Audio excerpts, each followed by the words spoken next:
error occurred. I have us going live. Welcome, everybody, to LinkedIn Best Practices Workshop for Mid and Senior Level Executives. I'm happy to have with me here today, as usual, Jonathan Phillips. And we are going to be talking about putting together or really upgrading, because you probably already have a LinkedIn profile.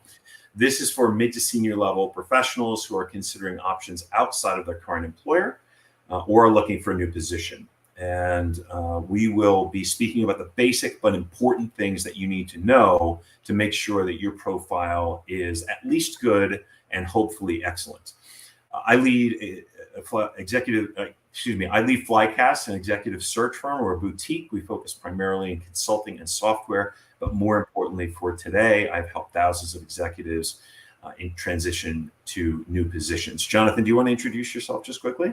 Yeah, Jonathan Phillips, CEO of Magellan. We do retained search for major consulting firms and large companies looking to build groups. We also do some career counseling, which is a lot of fun, and we are beginning to add on some HR consulting services. Glad to have you all here. Great. Excellent. Yeah, you're happy to have you all here. Thanks very much for coming. All right, so let's start out with the basics. What is your LinkedIn profile and how is it used? Do you want to take a stab at that, Jonathan? Yeah, the most important thing about the LinkedIn profile is, as part of all the media, and LinkedIn is part of it, but you need to think about, what do you look like when people come to look for you on the web? It's pretty simple. Look at your own profile objectively. What do you see when you look? If you're looking for a job, you might want it to look one way. If you're looking to build business or develop business, you might want it to look another. But essentially, it's the first impression people get of you professionally. At least that's the space LinkedIn owns right now. Yeah, absolutely. And let me pause for a second and say hello and ask people to say hi in the chat box. We have a little bit of a delay, so it's going to take a second for people to show up. But good to see you all here. Good to have you all here. I don't see you, but good to have you here. And I'd love for you to say hi to us as well. And another thing to note: if you have questions about this or a particular area about LinkedIn, something that you may have struggled with in creating your profile or not sure about, please do feel free to put those into the chat box, and we will receive them and talk about them towards the end of the presentation. This is going to be a half-an-hour presentation, a little bit longer than we usually go, because there is a lot of material to cover as far with this topic, and it's still going to be brief. So LinkedIn is your professional web presence, and it is really essential in looking for a new position. Whether you're presenting your services or being interviewed, somebody is probably looking at your LinkedIn profile when they're speaking with you. So it really is your credibility. It is primarily used to find opportunities and to support your search. And it really is a marketing document. It's not a CV. It's not your resume. It really is different. I don't see a lot of comments coming in, so we may be just doing a recording today, Jonathan. I'm not sure. Hopefully we'll have some people online with us, but no one said hi yet, which is a bit unusual. No big deal, though. You'll have an opportunity to view the replay, and the information will be just as good. So we're going to take a look now at how do you upgrade your profile or ensure that it is already good. So I'm going to ask you, if you're here, and I hope you are, to please take out a piece of paper or whatever it is that you write notes on and write down a few things. All right, I see a couple people saying hi. Hi, LK. Hi, Jacob. Eric, good to see you. All right, good. We're not alone. That's excellent. Thanks very much. Appreciate you doing this. So, okay, so what we'd like you to do to get started, and what you're going to end up with at the end of this session, at the very least, is verifying or rewriting the headline of your LinkedIn profile, and that's the portion that's right underneath your picture and right underneath your title and your name. Excuse me. So that it's a really important. Hi, Kathy, Scott, Rob. Good to see you.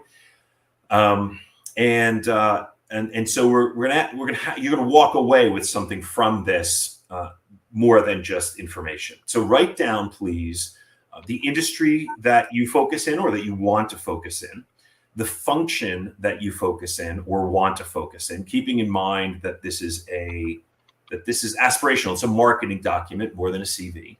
The level, your level, or the one that you're interested in, And something else that you want to share that maybe is not one of those things. Could be anything, something that you enjoy. If you don't have anything, that's okay. But if there is something in particular that you want to express to an audience, then write that down. And it doesn't need to be a word or two. It can be longer. We will get to a point where that is made shorter in good time. Hi, Hatham. And hi, LinkedIn user. I think that's Lori, right? Lori Brett, if I'm not mistaken. She, for some reason, shows up as LinkedIn user. So at least now we know who you are. Okay. So that is going to be the basis of your headline. Hold on to that information for now and put it to the side. Again, industry, function, level, and something else important that you'd like to share. Just want to review something with you. And if you were at this session, you will know what you're looking at here. I'm going to start doing a screen share now. And let's see. Let me find the screen share button. Present screen share. While you're doing that, someone asked about presenting their profile in different languages. My understanding from LinkedIn is that they auto-translate for different languages their site, but that is a very good question, and I will ask our LinkedIn rep how that's done, whether you should do it yourself or whether they auto-translate when people ask to see profiles in different languages. That's a good question. Yeah. Generally, it would make sense if you know the language, have it translated, and then edit it. Yeah. So can you see my screen now? It looks like you can. Yeah. Everybody can see my screen. Okay. So this view will be familiar to you who were at. Jonathan, you've got a bit of a buzz in your mic. So let me mute you. Yeah. So this will be familiar to people that viewed the session that we put out about LinkedIn Recruiter and how it's used. If you haven't been there, this is what it is. I would highly recommend going back and looking at that. What this basically is how we as recruiters see your profile when doing a search. And I've got a few filters here, and this is kind of what it looks like. We're not going to stay on this because we've already done this, but this is just as a reminder as to what we as recruiters are seeing. Now, what we're going to do is we're going to take a look at a few profiles, the good, not so, there's nothing ugly in here. We know that you don't have ugly LinkedIn profiles. You wouldn't be here. So we're not going to get too deep into that, but we do want to see what makes the difference between something that's good, okay, and excellent. So let us start. Let's see if there's anything else to sort of prep before we go into these. There's my notes. Okay, guys, you can see my notes. Let's see. I just want to make sure that we do that. Okay, so let's look at the differences between these two. So, Jonathan, do you want to make any comments about this first profile that we see here? Yeah, it's fairly basic. I mean, it's got a picture, it's got a background, which is nice, so it kind of draws you in. It's got a little bit about the companies. Go down a little bit. The about section is pretty short. And he's got his companies listed, but not a lot of detail in the roles or what he's done. So it looks like someone who just wants to put out, he's here, not necessarily open to anything or doing anything, but here's my background so we can stay in touch. It's pretty basic. Okay. Functional. Right. If anybody has any comments about these, please throw them up in chat. They will be delayed, so we won't see the comments until a little bit later, but I'll come back to them. So if there's something in particular you want to ask about or a comment that you have about something that you like or don't like about the individual that you're seeing, please do feel free to share that. I agree with you. In general, a VP of Finance tells us his level and his function, but not his industry. And that is one of the things that I had asked about at the beginning, just a few minutes ago. So, okay. So this is okay. This is bare bones, but okay. All right, let's move on to the next one. What do you think about Sean? I mean, it's the obvious. No background, no picture. Probably someone who just wants to have some presence on LinkedIn, but hasn't yet decided what he's going to do with his background. A little bit on about, very little activity, no featured articles. So clearly he's not doing anything on LinkedIn, which some of the other profiles will show. Has plopped in his companies, but hasn't picked up the company logos, which is interesting.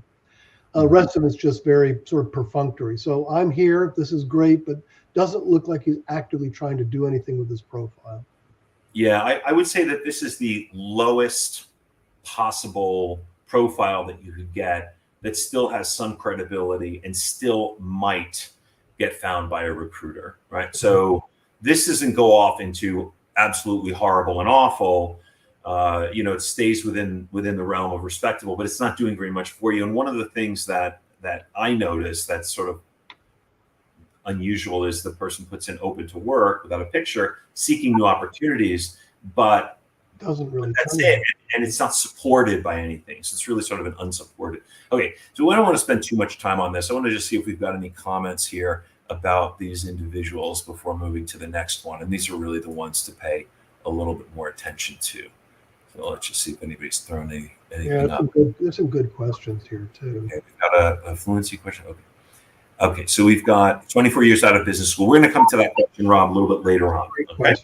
So now we're going to go to some very good ones. So let's take a look at Hani. I know I'm leading the witness here a little bit, but what do you like and maybe don't like about this profile? So let me pull it up on my screen so I can see it in detail. I've actually looked at Hani before. Mm-hmm. I think it's a really good profile. I like the picture. I like the background. He's obviously trying to carry some message. It does feel international in scope. His about is nice. He's got a little highlight going. He has activity, which is terribly important. It tells people the kinds of things that you're interested in, and it can often draw an employer into spending more time on your profile and looking at the kinds of things you're posting, especially where they support things you want to do either in a job search or in managing your career. The logos are on the companies. I like a little more detail maybe under what he'd done with those companies, but he's been around a while, so he probably doesn't want to overblow his profile. Background experience, he's got some licenses and certifications. So that's a very complete, very full profile that tells people most of what they'd like to know in deciding, gee, should I give Hani a call? It's engaging and it's pretty clear. Great. Okay, good. So this is what we're going to use as an example. And I'll also share with you that I wrote this profile. Every once in a while on the side, I write LinkedIn profiles, and Hani engaged me to do that. So this one we're going to use to go through step by step. And because I did this, I'll actually be able to show you why I did the things that I did. Okay. So first of all, the picture's good. It's the right size. It could be a little bit closer on the head, but this is just fine. You wouldn't want this to be any further back. And you can see it's professional. You can, depending on the industry or area that you're in, you want to dress like that industry. What would be appropriate, right? So tie may be appropriate for some, not for others. I'm thinking about men in that case, but I think that you get my drift. Yeah. I don't remember giving him this background, and it's in a foreign language that I don't understand. If anybody recognizes that language, it is more of a trivia question than anything else. Maybe throw that up in chat. I don't know if it makes sense to have a foreign language or not. It certainly could if you're looking for a position that requires that language in order to do it. But other than that, it's a nice picture. And I think like you said with the other one, it draws you in. There are lots of different ways to get a background picture. One of them, I actually didn't throw this up, but let's take a look. There is a free linked in backgrounds. So if you don't know about this, you should know about this. This is one way to get a LinkedIn background. You just click on it, download it, free linkedinbackgrounds.com. There are plenty of other places that you could go to find free backgrounds. And then if you want to go a little bit of the extra mile, you can go to either Fiverr, which is spelled FIVRR.com, or Upwork.com and have somebody make one for you for a few bucks. Not that much. There are a lot of ways to do that. So, but having that it's really almost essential to have something in there. And I'm going to show you next what you can really do with it, especially if you're an entrepreneur. Okay, so here we go. So Hani, personally, I don't know what his full name is. Probably not Hani, but personally, I like a name that I'm going to use to speak to the person in. If somebody goes by Pete, I prefer that they write Pete to Peter. That's my personal preference. Not that big a deal either way. And then this is the part that we're focusing on today. This is the headline right here. And the reason for this headline is that it has his industry. It has, not his industry. It has his function, which is most important to him. It has his level, essentially. It does not have his industry. But the reason in this case it does not have his industry is that he was interested in changing industries. Hopefully you don't have anybody from Saudi Aramco here today. Honey wouldn't mind this. But I didn't think to ask him, actually. So, but anyway, hopefully not breaking any what you call it? No, it's fine. Confidentiality. Yeah, I just thought about it. It's not the greatest thing, but anyway, so he would want to move out of the industry that he's in, which is why it doesn't show as the oil and gas industry. If he wanted to be in that industry, then it would show as an oil and gas executive. The things that are of interest that are not necessarily of those three items that I mentioned earlier are that he's an ex-Accenture consultant.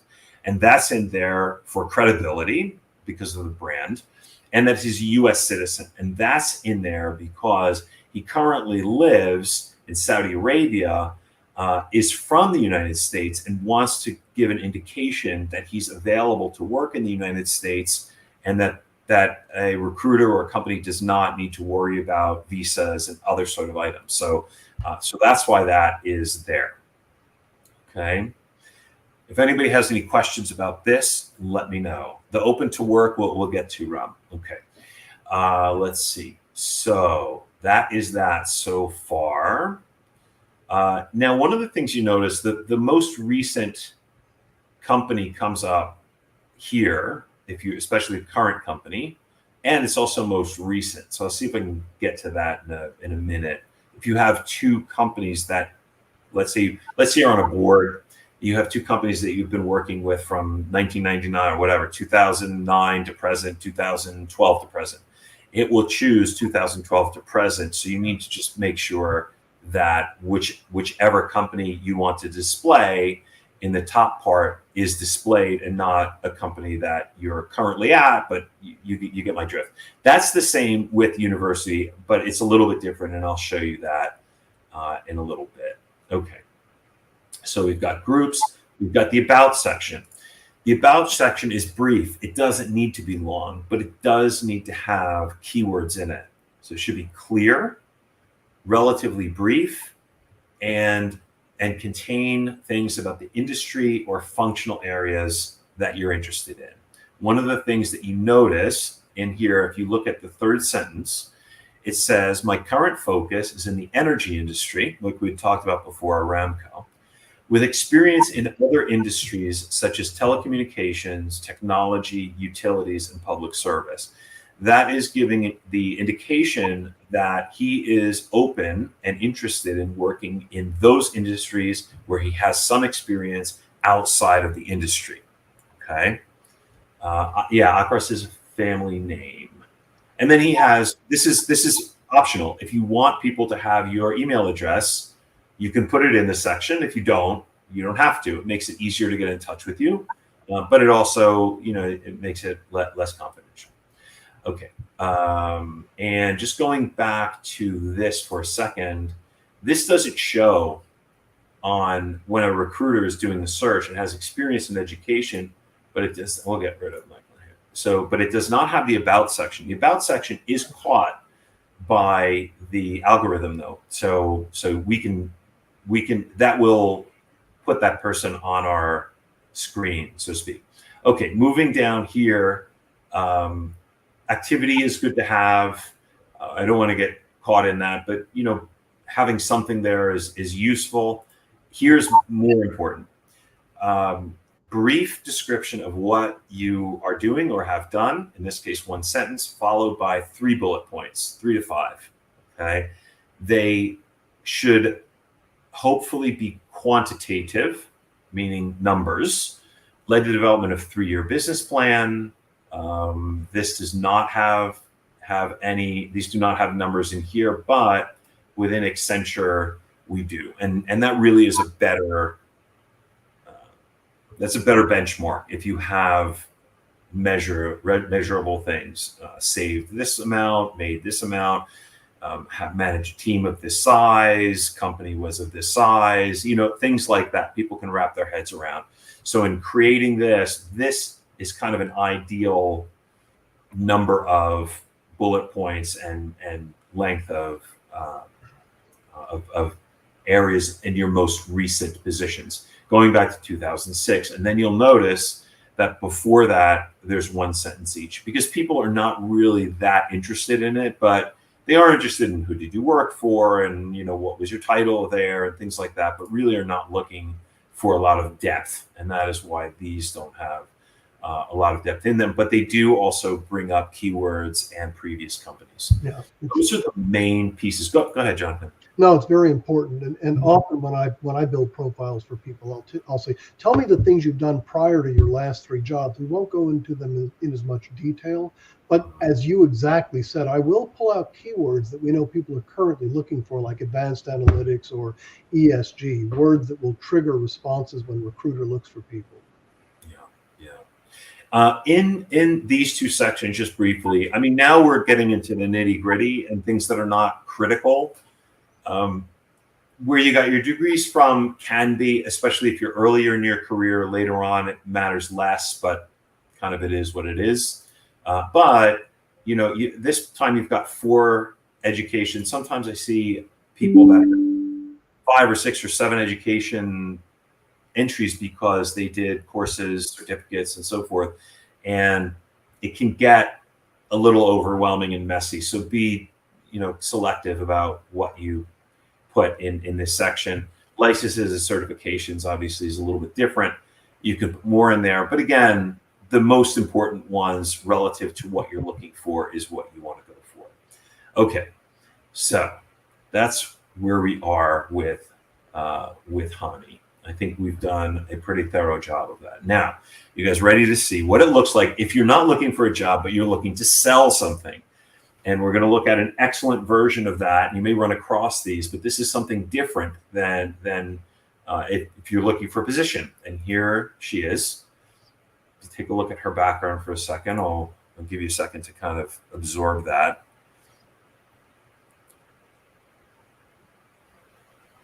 Okay. So, what do you think? Jonathan, what do you think? Stephanie? She's obviously marketing herself. She's done a lot of work to create a market and brand image, all of which she's put very concisely in the top half of her profile. I think it's excellent. In a single glance, you kind of get the impact value of what she's trying to do. I think most intriguingly are the photos that she's chosen, showing what appear to be a progression from one state to another to where she is now, which is very engaging when people look to try and get a personal feel for someone. When they're just looking at a single picture, that's one thing, but she's used a series of pictures, I think, to create a bit of a message also, which I really like. And then there are call to actions: top voice, book a consultation. So you can immediately do something with her right off the top part of her profile, which I think is outstanding. Yeah, I agree. We don't need to go into a lot of detail about her, but I do want to point out a couple of things. One, which I thought was interesting, and I'm not sure how she does it. Well, first of all, here you'll get how does she pronounce her name? I don't know if you guys will get audio, but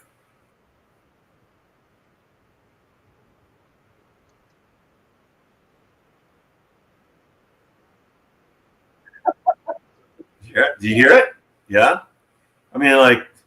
There's something for you. And then this one, it's nice. Just click.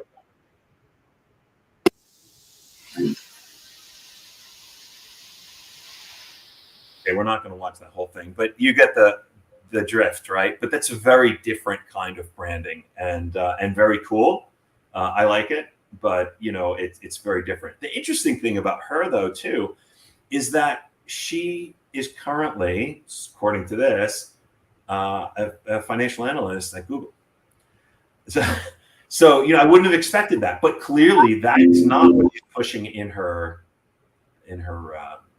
profile. I'll show you one more profile, which is probably the best profile LinkedIn. There it is.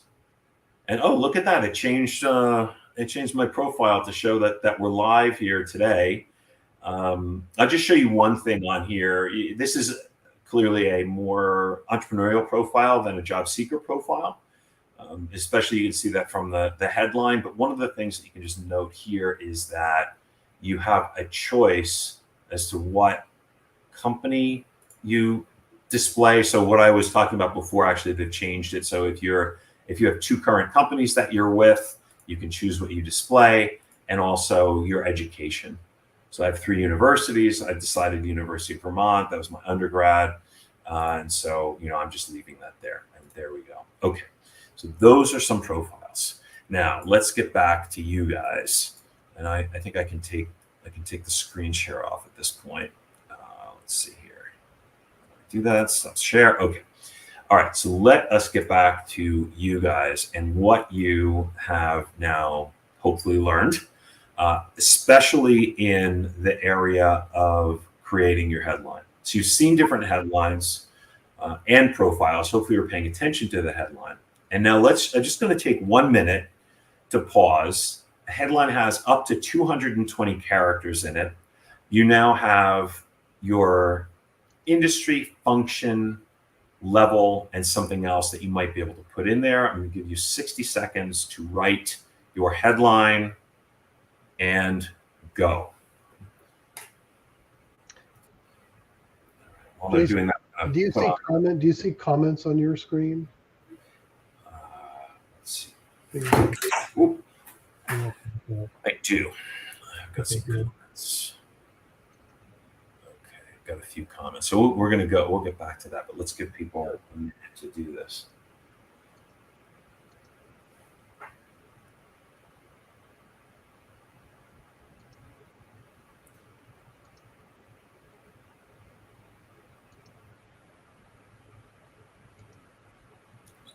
I actually rewrote my headline while we were doing this too. Did you?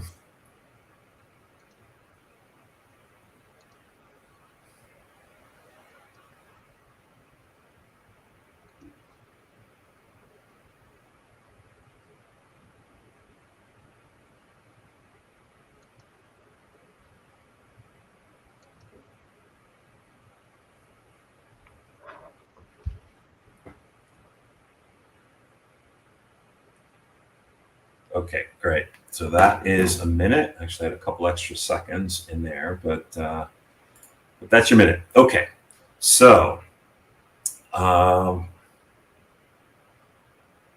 let us see if anybody is open to sharing what they have written down. And let's see. It's going to take a second because of the delay. But we've got a current. We've got Rob volunteering a current. So maybe you want to, and I think I can show that, right? So this is Rob. This is his current. And I'm hoping, Rob, that you are going to update that and show us what it looks like now. Jonathan, I see yours. But yeah, I just edited that while we were working because it occurred to me I just wanted to be very clear on exactly what I do. Okay.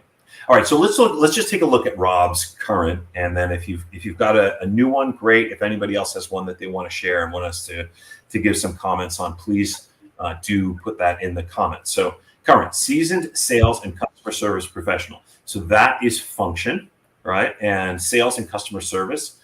Separate but related, so that's good. Now, if you're looking for one or the other, or if you're looking for one or the other, then you want to eliminate one of them, right? So if you're just looking for customer service, you don't want to say your sales, and vice versa. That really is geared towards trying to find something that has both elements in the position.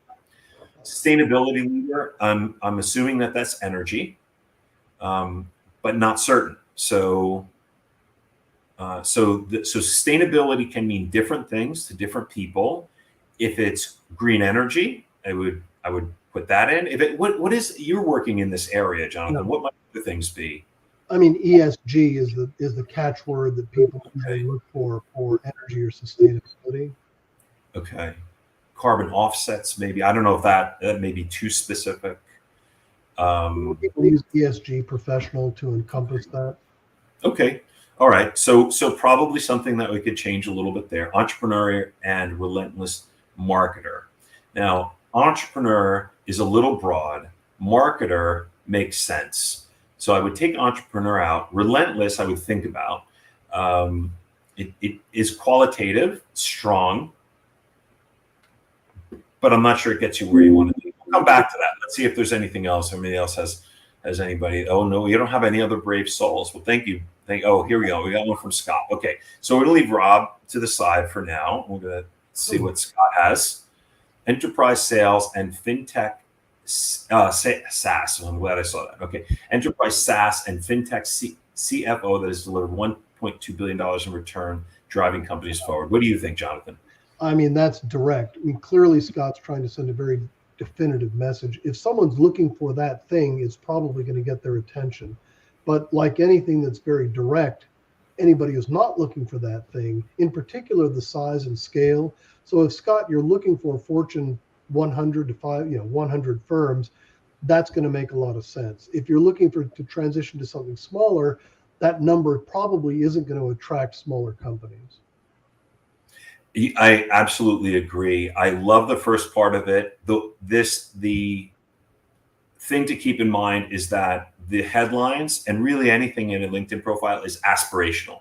So if you're looking for a large company to hire you, great. You're going to sort of cull the opportunities that come your way in all likelihood, because people are going to see you as a big guy or big company guy as opposed to big, small, medium. So there's something to keep in mind, but I like it as well. All right, let's see. We've got another one here. Thomas Walsh. You want to take first crack at that? Well, since I know Tom, I want to be very diplomatic in how I say it. Okay. So clearly, Tom, this is what you can do, but this is not what somebody that wants to hire you is going to buy. What they're going to buy from you is empowering companies to capture the value of product and service innovations. That's what they're buying. They want to know, what are you going to do with this expertise? So telling them what you do is great. I think it's compelling, but you need to think about sending the message where someone reading it would say, this is what I need someone to actually do. Do I want someone to shepherd my organization, or do I want them to empower me to make more money by leveraging product and tech and service innovations? Yeah. So this is a very good one, just to be quick. So again, when I talk to people, like I know Tom, I might experiment with different headlines, put them up on the profile, take a day, look at it and revisit, because a lot of times what you're trying to do with your career, it takes some iteration. You don't have to make something and have it cast in stone.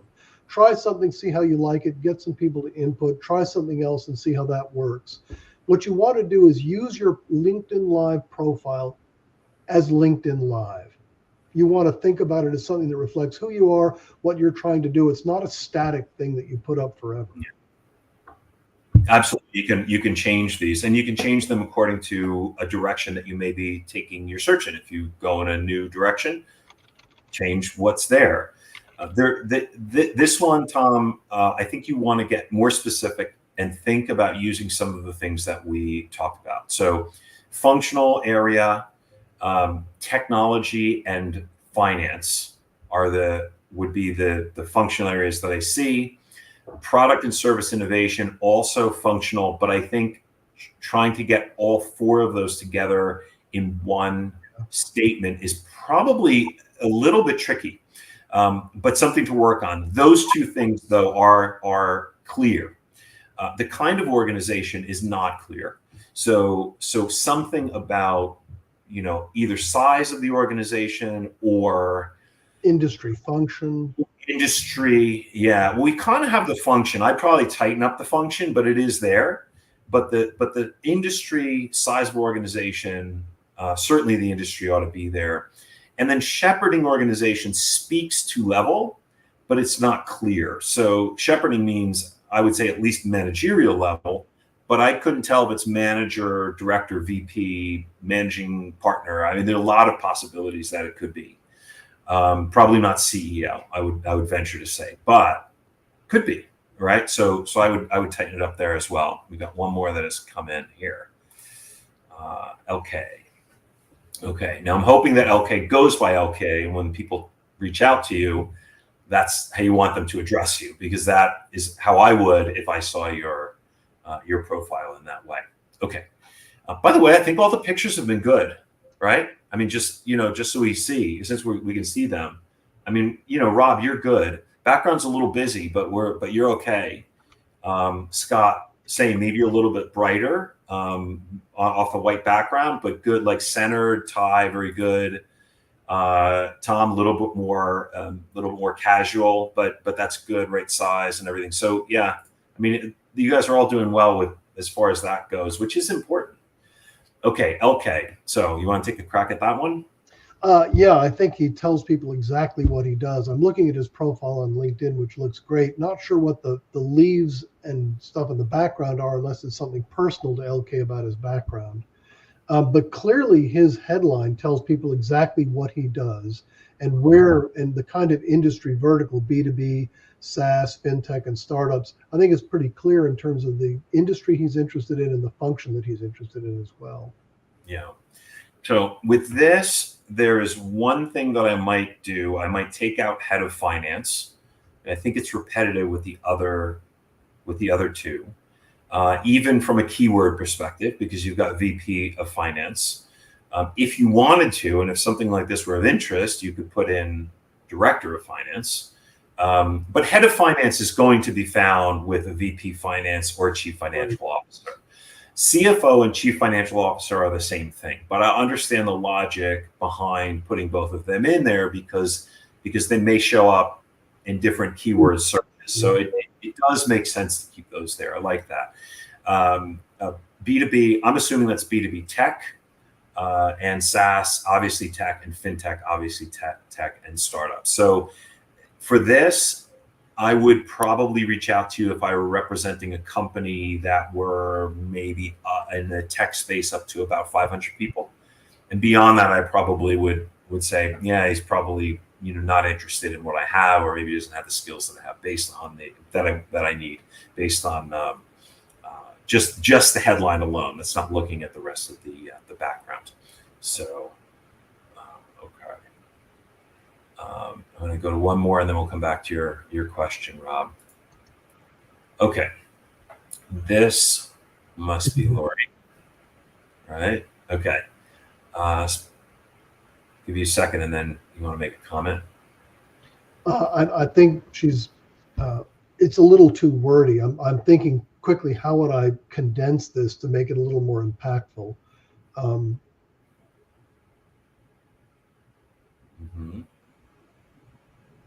I mean, she covers all the bases. I would just try. I don't think I can do it on the spot. I'd want to try and cut the number of words down by a third or something to try and get it all together on one line. But I don't know, Jason. There's a question. I mean, something to be said for having everything in that title. Well, there are. If I were doing this, if I wanted to include all of those different areas, and you've got industry, you've got function. Yeah. You don't have level. So level ought to be in there in some way.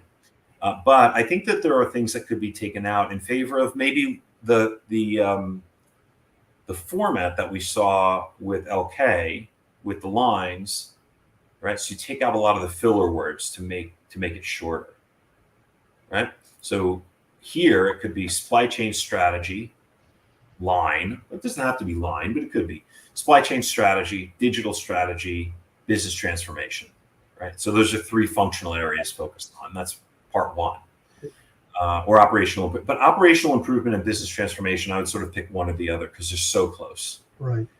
CPG, manufacturing, oil and gas. Okay. Pretty straightforward. And then level. Yeah, and then level. So, and if you wanted to, you could put type, size of company, but you don't need to. So I would. That's how I would condense it. Yeah, supply chain strategy professional sounds like a consultant. If you want to work in an operating company, you want to say director of or senior or VP, because this looks like it's geared to a consulting, someone that would be hiring you into a consulting capacity. And in which case you can do, supply chain strategy consultant, or you could put senior supply chain strategy professional. Something that just indicate, I mean, even if you don't have it specific, like VP director, something that gives an indication that you're looking at somebody's profile that has a good amount of experience. And generally, I mean, you don't want people calling you, maybe you do, maybe you want people calling you about manager roles, and that's fine. Then you want to give some kind of an indication. Ultimately, people will find it in your background, and it is not the most critical component. And with all of these things, I mean, as important as a LinkedIn profile is, it's if you get it, there is a good enough, right? I mean, you want to get it dialed into a good enough level, and hopefully an excellent level, but you do not need to strive for perfection. There is no such thing. And you're going to get diminishing returns after a certain point. So you shouldn't worry about it too much if you don't have it, at a super outstanding level. And like Jonathan said earlier, you can always change it. Let's see if there are any questions that came up in the course of the comments that we want to address. Multiple. There's one here with a question about multiple languages. I think that you answered that. Let me take that. I am bilingual, and I live actually in Colombia, so I have kind of a sense of this. If you are applying for positions in different languages, so in other words, in different countries, right? So if you are applying in the United States, for example, for a position that requires you to speak Spanish, then you want to list that you are in Spanish, and maybe even give an indication in your headline that you have Spanish language skills, maybe even write something in Spanish. But if you are looking for a role in the United States that has that skill set required, then you don't want to make your profile only in Spanish, right? By the same token, you could do that if you're in another part of the world. You can apply that. There are what LinkedIn has different websites. Let me see if I can pull one up here, and we'll see if we can find this. I wonder if we can click on. No, I don't think we can click on. I'll do a screen share and see if we can find this here. Share. See, like I think you can find es.linkedin. I'll bet you that this is in Spanish. Let's see. No, it's not. Okay. There are sites in that LinkedIn lists in Spanish. I can't do it on the fly, obviously, but you can. There are LinkedIn sites in other languages. I don't use them, so I don't know a lot about them, but you can look for them. So if you're looking for a position where the primary language is Spanish and English is a needed language, a required language, and you want to apply in Spanish, then you can set up your profile in Spanish, indicating that you have English language skills, and maybe even create two different profiles with a network in, let's say, Spain in Spanish and a network in the United States. Anyway, there's a couple of ideas you can play around with. Okay, 24 years out of business school, dates or not. You just did a presentation on this last week, Jonathan. Yeah, so we did. So the reality is, for professionals over 50, the world is different. I'm in a group with John Firth that we meet every Thursday night to talk about this specific issue. It's not a good thing. It's not a bad thing. It just is the way it is. My experience working with people. So when people come to me for career counseling and I'm actively engaged in helping them, this conversation happens all the time. We've tried it both ways, shielding it and then interviewing, and then it comes up in the interview, not shielding it and then not getting to the interviews. At the end, you have to find a company where you really like the people, you're passionate about the issues, and your family's better off. And all of those things are resonant with how old you are. So just put it out there. Be who you are. Let people hire you for who you actually are. Now, I will tell you that there are people I work with who need a job, who have a financial need to get a job, and their concern over getting in the process to get hired becomes paramount. In some cases, I might tell them to filter out their chronology around degrees and first jobs. But almost inevitably, when they do that, they'll go to the interview, show up, and the first thing the person will think is, wow, you're way too experienced for what I'm doing. So whether you put it in LinkedIn or not, I think the reality of how much you know, let's not say age, let's say how much experience you have is going to come out of the interview. It's unavoidable. All right.